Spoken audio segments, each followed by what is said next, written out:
Rogue One director Gareth Edwards recently explained how he views the Force in Star Wars. I thought his comments were kind of interesting and kind of timely, given the fact that there's rumors about the Force being changed. There's discussion about Sabine and whether or not she can actually become a Jedi because she kind of lacks Force sensitivity or is like extremely weak when it comes to Force sensitivity. So I thought it was kind of interesting and timely to hear what he had to say.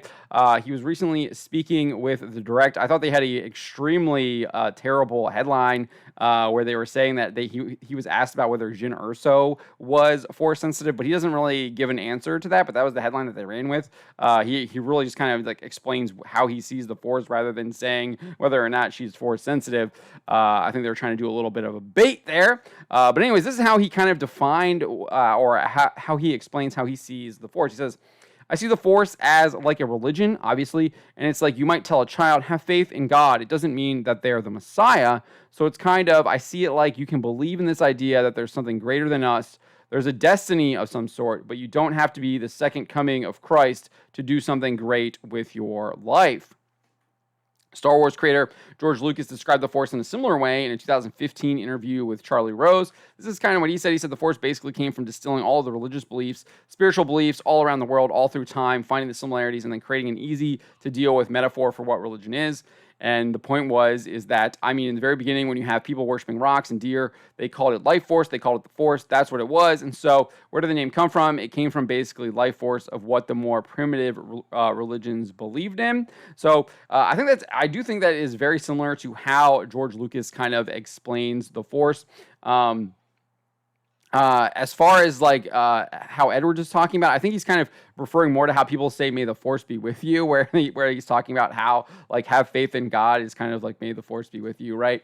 And that's kind of where he's kind of looks like where he's talking about it. So I do think he's kind of on point. He does seem to understand how Lucas was looking at the Force in it, and again, that's how it was also kind of discussed as well. He went on to elaborate. This is what Lucas said. He says, then you go through all the other religions, and they have the same thing. You know, it's all the same, whether you believe in God, don't believe in God, believe in religion, don't believe in religion. The issue is that you either don't believe there's anything else out there, which is a little, I think, hard to live with at the same time. I mean, I believe something's out there. I just don't know what it is. I have no idea, or what I dare to guess, but I do know the religions are based on it. They're human psychological needs that have been put together mostly to create a society.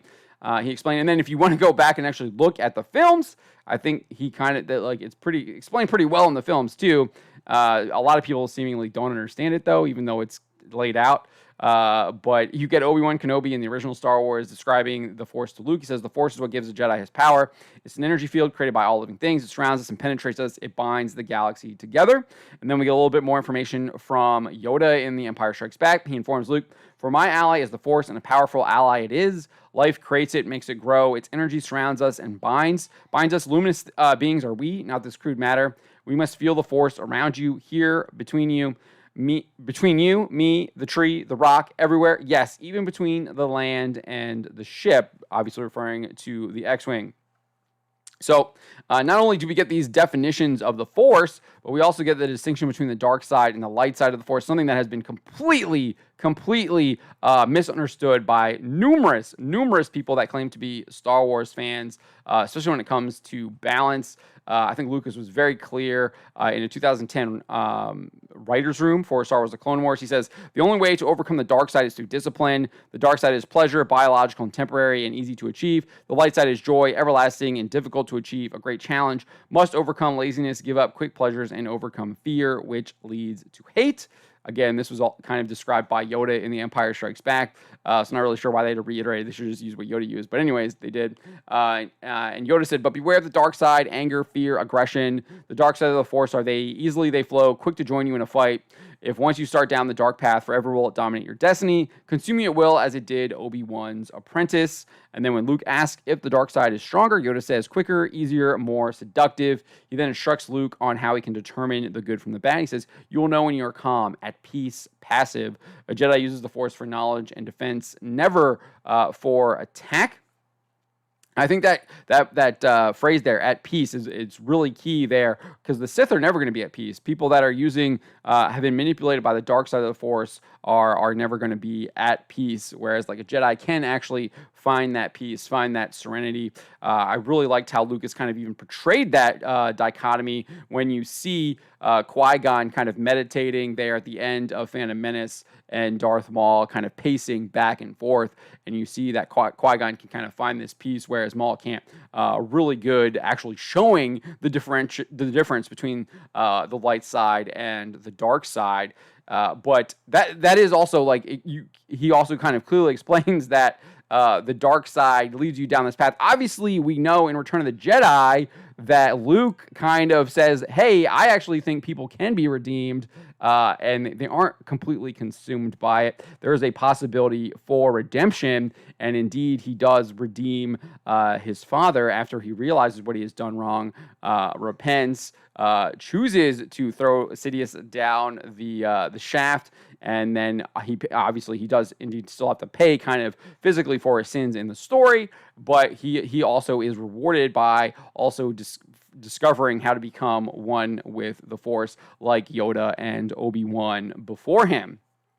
So I just found this a really interesting discussion. I do think it's a good opportunity for people to kind of figure out what the Force is, maybe go back to those original trilogy films, hear what it has to say, and then also go back to what Lucas has said. And I think Lucas has been very consistent throughout the years on what it is. And I think Gareth Edwards did kind of understand that. And you actually see that a little bit in his Rogue One film with Chirrut Imwe, when he is kind of, I think I've included an image in here of Chirrut Imwe as well. Yeah, where he's kind of saying, I'm one with the Force is with me. I'm one with the Force is with me. And I think he kind of gets onto that too, where he's kind of saying that he's asking the Force to protect him and guide him as he's chanting that, and it does, right? It does, and he's able to get to the whatever the machine is to shut down or open. I think it's open the shields, or shut down the shield generator thing. So again, this is the Force. And that's what Gareth Edwards thinks about it. Let me know what you think about it. How do you see the Force?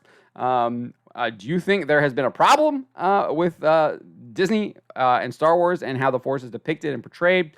Let me know what you think in the comments below. Subscribe for more.